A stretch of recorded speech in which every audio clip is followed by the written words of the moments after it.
Russian President Vladimir Putin has spoken publicly on the crisis in Ukraine.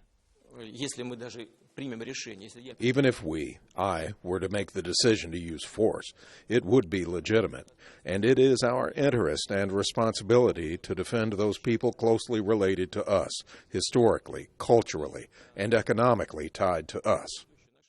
These views are largely shared by the population in Moscow. Natalia has relatives in Yevpatoria, a city in Crimea, a strategic military region being contested. All my friends, relatives, and neighbors there say that Crimea wants to be part of Russia. Yevgeny shares Mr. Putin's views that the new Ukrainian government is illegitimate. Really, it's an internal Ukrainian problem. But from a legal standpoint, it's certainly an illegal change of powers.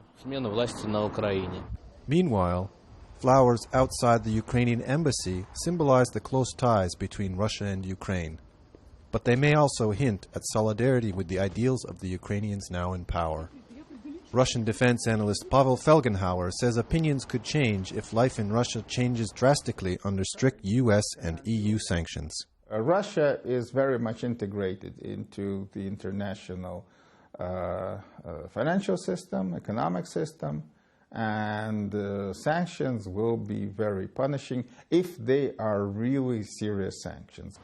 At Russia's stock market, the Moscow Exchange, Roman Sulzhik said the conflict has only caused a predictable reaction, with some investors selling off stocks. The way that the Russian market and the exchange withstood this sell-off, like we've seen some stocks drop by something like 20%, the main index dropped by 10%. Obviously, it's not pleasant to see this, but the trading continued. We've had really good volumes. Foreign investors make 40% of the stock traded on the Moscow Exchange. Mr. Putin sees economic sanctions by the West as a tit-for-tat game.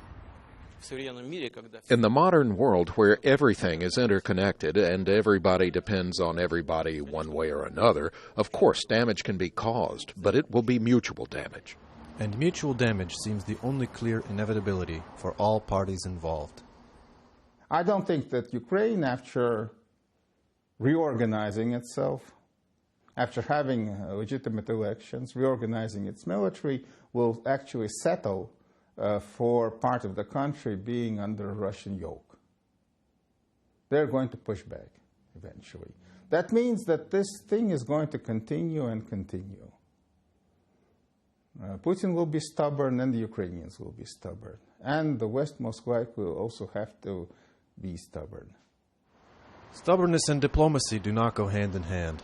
The G8 meeting planned for Sochi is disintegrating.